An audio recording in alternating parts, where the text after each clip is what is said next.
Hi అండి. నా పేరు రమేష్. ఈరోజు మీకోసం ఒక యాప్ తీసుకొచ్చాను. అన్ని ఎర్రర్ కోడ్స్ ఒకే దగ్గర. Error codes ఉంటవి. ప్లస్ మీకు ఇంకా చాలా ఇన్ఫర్మేషన్ ఉంటది.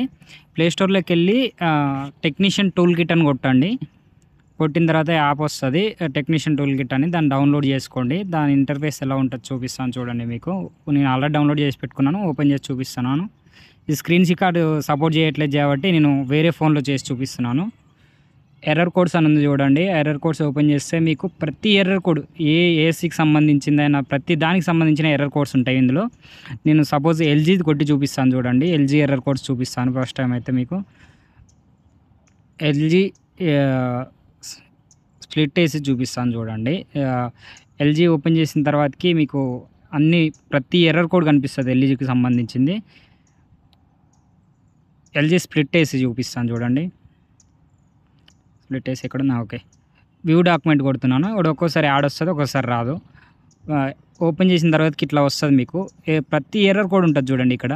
ఎల్జీకి సంబంధించిన ప్రతి ఎర్రర్ కోడ్ ఉంటది. ప్రతి ఎర్రర్ కోడ్ ఉంటది అక్కడ. మీకు ప్రాబ్లమ్ ఏంటి? దానికి ఏం చేయాలని కూడా చూపిస్తది మీకు. ఇది చాలా యూజ్‌ఫుల్ ఉంటది అప్లికేషన్ అయితే. టెక్నీషియన్స్ కోసం అయితే చాలా బావుంటది. మీకు ఇంకో విషయం ఏందంటే ఇందులో గ్యాసెస్ ప్రెషర్స్ ఏంది అన్నీ చూపిస్తది మీకు. అవి కూడా చూపిస్తా చూడండి. గ్యాస్ ప్రెషర్‌లు కూడా ఇంకొకసారి బ్యాక్ వెళ్ళాలనుకుంటా. బ్యాక్. రిఫ్రిజిరెంట్ ప్రెషర్ అని ఉంది కదా! అందులోకెళ్తే మీకు ఏ గ్యాస్ ఎంత ప్రెషర్ ఉండాలి, సక్షన్ ప్రెషర్ ఎంత, డిశ్చార్జ్ ప్రెషర్ ఎంత అది కూడా చూపిస్తది చూడండి మీకు. ఇక్కడ R22 ఓపెన్ చేశాను. ఆ సక్షన్ ప్రెషర్ ఏంది, డిశ్చార్జ్ ప్రెషర్ ఏంది, స్టాండింగ్ ప్రెషర్ ఏంది, దాని బాయిలింగ్ టెంపరేచర్ ఏంది, ప్రతి ఇన్ఫర్మేషన్ ఉంటది ఇక్కడ. మీకు చాలా బాగా యూజ్ అవుతది అప్లికేషన్ అయితే. ఇన్ఫర్మేషన్ నచ్చితే వీడియో లైక్ చేయండి. నా ఛానల్ సబ్స్క్రైబ్ చేయండి. కొత్త ఛానల్ కొంచెం సబ్స్క్రైబ్ చేసి లైక్ చేస్తే నాకు కొంచెం సపోర్టివ్‌గా ఉంటది.